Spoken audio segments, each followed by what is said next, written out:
Ассаламу алейкум, Басан. У меня вопрос, что говорил Вахушти Багратион в 1745 году. Он называл ингушей зурцуками, а чеченцев дагестанским племенем. Это ответ, ссылки, цитаты, если не сложно, а то там на канале Ламро историк всех историков ногами в грудь бьет себя с пеной у рта, что это факт. Заранее Аллах разрезал и сильвупле не пропусти мой коммент, просьбу. Ва алейкум ассалам, Чагевара. Она недалеко у меня, вот она. Ну, это, конечно, это бред, очередной бред. Во-первых, вот эта книга «Биография Грузии». Это издание 1904 года, ну, копия того издания. Я специально ее достал, потому что это первое издание, и здесь наиболее аутентичные сведения изложены. Во-первых, слово «Дагестан», «дагестанцы» в этой книге вообще нету нигде. Так что вот этого историка, который бьет себя ногой в грудь, ты можешь известить об этом. Да, действительно, в книге Вахушти название Дагестан не встречается. Однако Бакаев врет, когда говорит, что Вахушти не причислял чеченцев к Дагестану. Вот карта, изданная самим Вахушти в 1745 году. И на этой карте отмечены чечаны, в которых несложно узнать чеченцев, и тут они указаны как часть Дагестана. Во-вторых, Вахушти Багратионе, когда он описывает, я уже много раз об этом говорил, но повторю еще раз. Когда он описывает горную Грузию, и он, ну, горную Кахетию, скажем так, ну, например, Тушетию, он говорит, что северными соседями Тушин являются дзурзуками. Ну, я вот скажу страницу. Это страница 102, ну и 103. Вот здесь конкретно об этом говорится. Ну, и мы знаем, что тушины, они соседствуют только с чеченцами и не соседствуют с ингушами. И если Вахушти Багратионе северных соседей тушин называет зурзуками, это получается, что он называет зурзуками чеченцев. Открываем книгу Вахушти, которую нам показал Бакаев. И на странице 151 мы видим описание Дзурдзукии. Вахушти пишет, что Хэви, историческая область мохевцев, или современный Казбекский район Грузии, находится западнее Дзурдзукии. Если мы посмотрим на карту, то мы видим, что с западной части с Хэви граничит только Ингушетия, а не Чечня.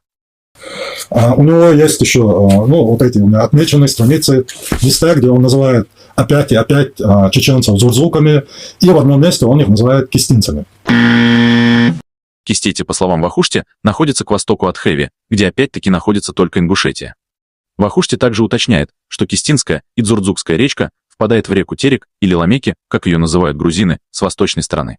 И также пишет, что в слиянии Киста-Дзурдзукской реки и реки Терека находится Джериехи, то есть Джейрах, и в этом месте и располагается Кистетия. Очевидно, что под Кистино-Дзурдзукской речкой имеется в виду река Арамхи, которая протекает в западной части горной Ингушетии.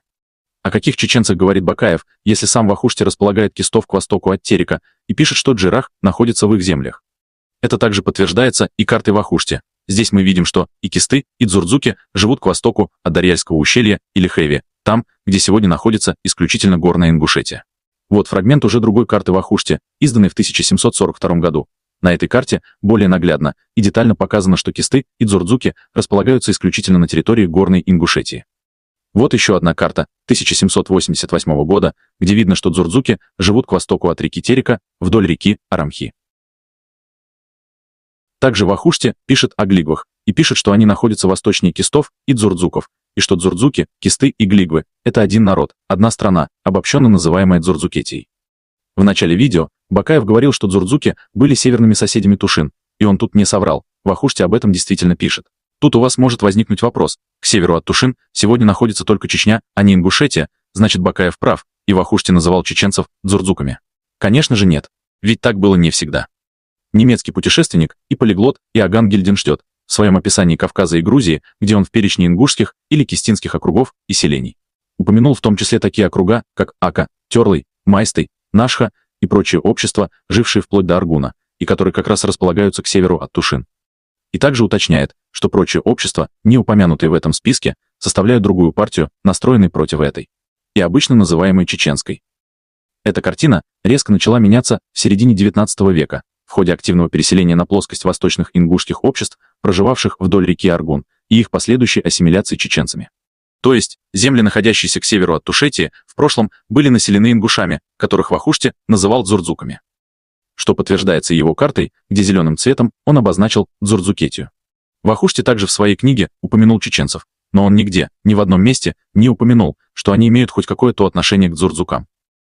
То есть все эти утверждения, что Вахушти Багратиони называет дзурдзуками и кистинцами только ингушей, об этом могут говорить люди, которые слышали звон, но не знают, где он, и не читали полностью эту книгу. Я ее полностью от и до прочитал, и могу показать эти страницы, где Вахушти Багратиони называет чеченцев дзурдзуками и в одном месте кистинцами. Так что вот этот историк, который бьет себя ногой в грудь, пусть он продолжает и дальше себя бить, но ничего общего с данными этой книги, с информацией, содержащейся в этой книге, его утверждения не имеют.